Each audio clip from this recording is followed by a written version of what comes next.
এখন ঘড়িতে সময় সকাল 6:30 বাজে।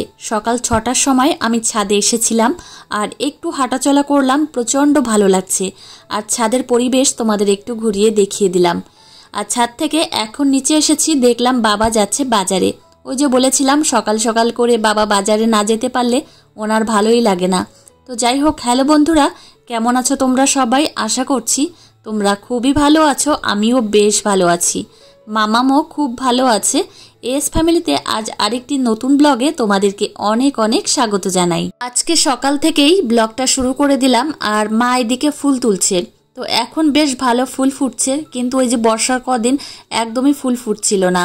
বাবা বাজার করে নিয়ে চলে এসেছে আর ব্যাগ ভর্তি করে বাজার। দেখো তো কি মাছ এনেছে তোমাদেরকে দেখাবো। সামনেই শীতকাল আর শীতের সবজিগুলো এখন মোটামুটি ভাবে উঠে গেছে। আর বাবা আজকে এই যে ফুলকপি নিয়ে এসেছে। আর ফুলকপিটা এনেই আমাকে বলছিল যে আজকে দুপুরবেলায় মামামকে এই ফুলকপি দিয়ে তরকারি রান্না করে খাওয়াতে। তো একটাই নিয়ে এসেছে, তো দেখা যাক কি হয়। আর এদিকে বাবা ইলিশ মাছ নিয়ে এসেছে।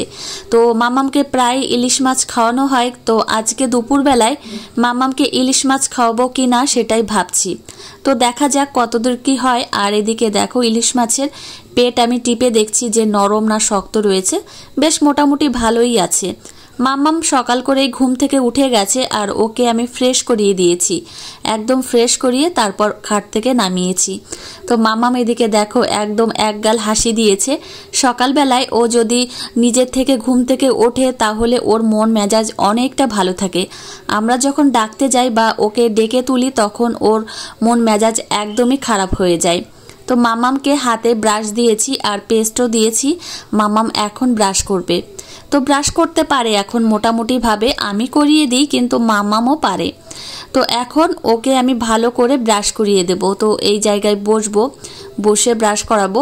আর বারবার ডাকছিলাম যে এদিকে এসো, আসছিল না। তারপর হাত ধরে টেনে নিয়ে এসেছি।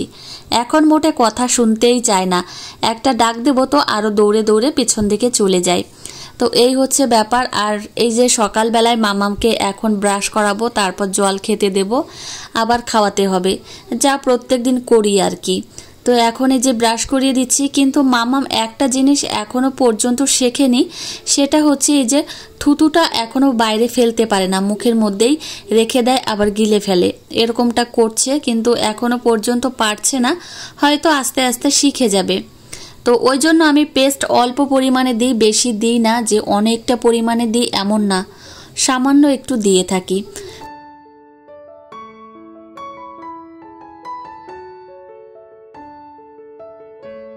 মাম্মামকে ব্রাশ করানো হয়ে গেছে আর এখন ওর চোখ মুখ ধুইয়ে দেব, তারপর জল খেতে দেব।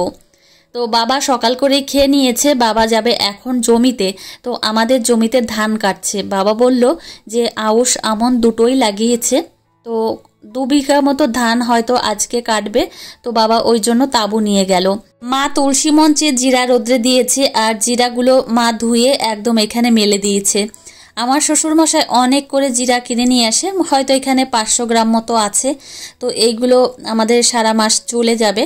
তো এইভাবেই অনেক করে জিরা কিনে নিয়ে আসে আর মা এইভাবে ধুয়ে পরিষ্কার পরিচ্ছন্ন করে রোদ্রে মেলে দেয় আর একদম শুকিয়ে যাবে, তারপর কৌটা ভর্তি করে রেখে দেবে। তো সকালের খাবার এখন মামামকে খাওয়াবো। তো এদিকে মামামকে বসিয়ে রেখেছি।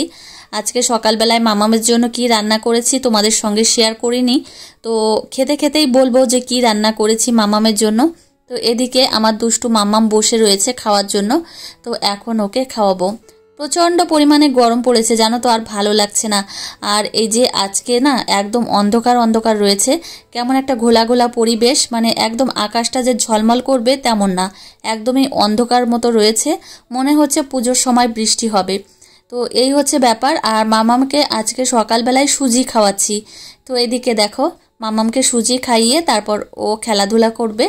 আর এখন আবার কান্না জুড়ে নিয়েছে। কেন বলো তো, তোমাদের দাদাভাই যাবে বাজারে। আর মামামের এখন এমন একটা অভ্যাস হয়েছে, তোমাদের দাদাভাই বাড়ি থেকে যতবার বেরোবে বাইক নিয়ে ততবারই ওকে নিয়ে যেতে হবে।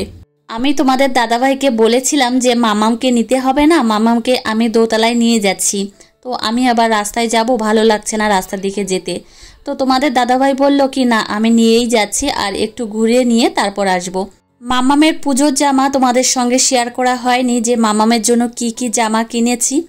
আর আমার বোন মামামের জন্য জামা কিনে নিয়ে এসেছিল, কিন্তু মামামের গায়ে হয়নি, মানে ছোট হয়ে গেছে, ওই জন্য বোন আবার ফিরিয়ে নিয়ে গেছে।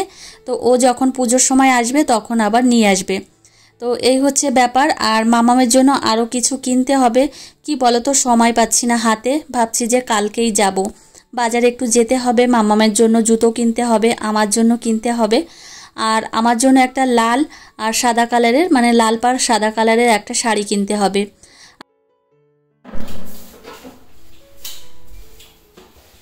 এই জায়গা এসে তুমি ঠিক আছে, আপনার এই রাউন্ডটা এই জায়গায় ঠিক আছে, মানে এই জায়গাটুকু পাচ্ছেন না। এবার এইটা পেতে হলে এই রাউন্ডটা ছোট হয়ে যাবে, দেখতে ভালো লাগছে না। ঠিক আছে, এবার এই পাশে যে রাউন্ড আছে, তা আমরা এই জন্য আসলাম, তাহলে এক কাজ করবো, যেহেতু এই পাশে দিলে একদম সে বাইরে চলে যাচ্ছে, এই পাশে যে মাপ এই পাশে দিলে বাইরে চলে যাচ্ছে, এই ছাড়াও চলে, এই রাউন্ডের মাপ একই মাপ সে হোক, ঠিক আছে। এই আমরা হিসাব করে দেখলাম যে এই রাউন্ডটা যদি ছোট করি তাহলে এই পাশে একটু কম বেরিয়ে থাকবে, এই পাশে একটু বেশি বেরিয়ে থাকবে, মোটামুটি একটা অ্যাডজাস্ট হবে। আর যদি একরকম করি এর সাথে মিলিয়ে, তাহলে ঠিক আছে। তুমি একটা জিনিস চয়েস করেছো, সেরকম জিনিস তো আমার করতে হবে। এইটা চয়েস করেছে। হ্যাঁ হ্যাঁ, হ্যাঁ।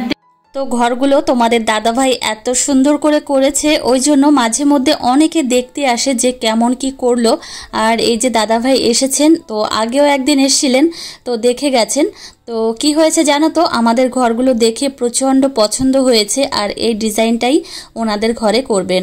তো আসল কথা কি জানো তো, যখন কোনো একটা জিনিস করা হয় তখন যদি লোকে প্রশংসা করে, তাহলে সত্যি তার মতো আর আনন্দ বা তার মতো আর ভালো লাগা কোনো কিছুতেই কাজ করে না।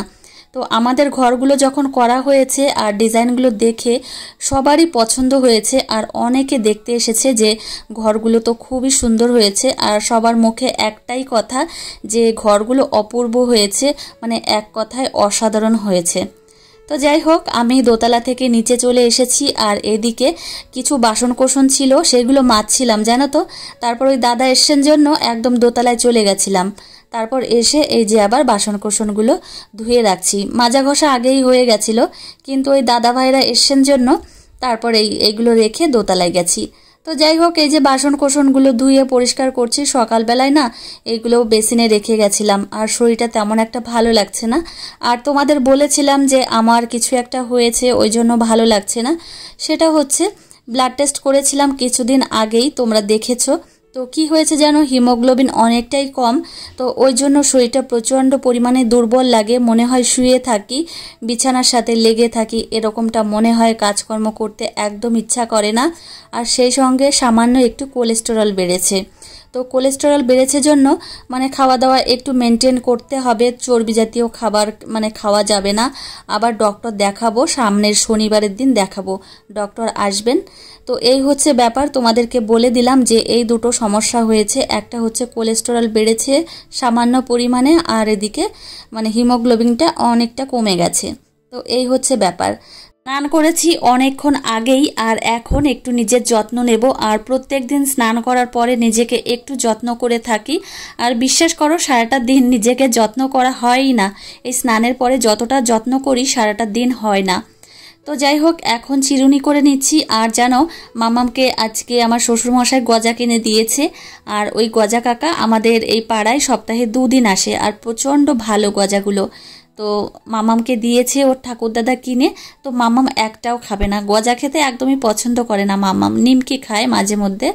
তো যাই হোক, এদিকে দেখো আমি এখন সিঁদুর পরে নিচ্ছি, আর এই টাইমটা আমার মানে অনেকটা সময় দিই নিজেকে, মানে 5-10 মিনিট একটু সময় দিয়ে থাকি, আর ভালোভাবে একটু রেডি হয়ে নিই। আর ডক্টর আমাকে যে কথাটা বলেছেন সেটা হচ্ছে নিজেকে সারাটা দিনের মধ্যে মানে 30টা মিনিট একটু ব্যায়াম করতে হবে, হাঁটাচলা করতে হবে। এক কথায় বলতে গেলে নিজেকে 30টা মিনিট সময় দিতে হবে, মানে শরীর চর্চার পেছনে 30 মিনিট মতো সময় দিতে হবে, সেটা সকালের দিকে হলে সব থেকে বেশি ভালো হয়। তো এই হচ্ছে ব্যাপার। আর মামামকে স্নান করিয়ে নিয়ে এসেছি, মামামকে রেডি করিয়ে দিলাম।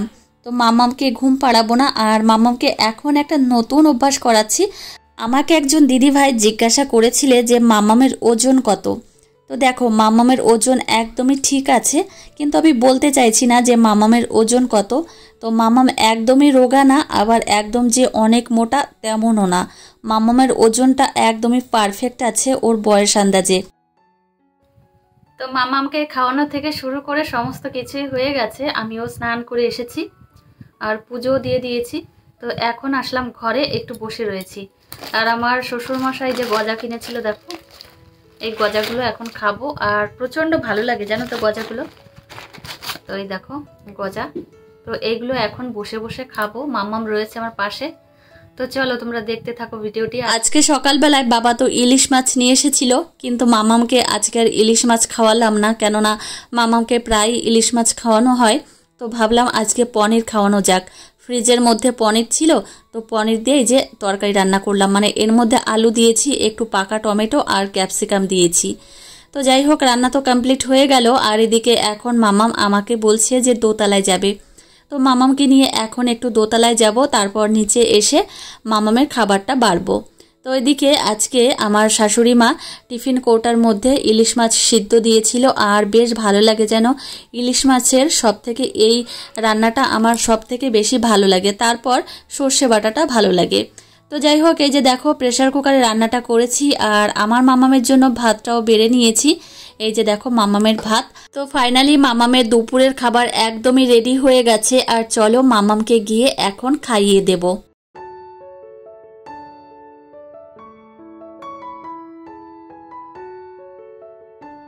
মাম্মামকে দুপুরবেলায় খাওয়ানো হয়ে গেছে। আর এখন মাম্মাম খাটের উপর বসে রয়েছে, আর ওর খেলনাগুলো নিয়ে এসেছে, এখানেই খেলাধুলো করছে। তো যাই হোক, মাম্মাম এখন অনেকটা পরিমাণে খেলাধুলো করবে, তারপর একটু ঘুমোবে। তো চলো তবে আজকের ব্লগটি এখানেই শেষ করছি। আর তোমাদের সঙ্গে দেখা হবে পরের একটা খুব সুন্দর ব্লগ নিয়ে। আর ততক্ষণে তোমরা সুস্থ থেকো, সাবধানে থেকো এবং নিজেদের খেয়াল রেখো। আর এদিকে মাম্মাম দুষ্টুমি করেই চলেছে। তো চলো আজকের মতো এই পর্যন্তই, আর তোমাদের সঙ্গে দেখা হবে পরের ব্লগে।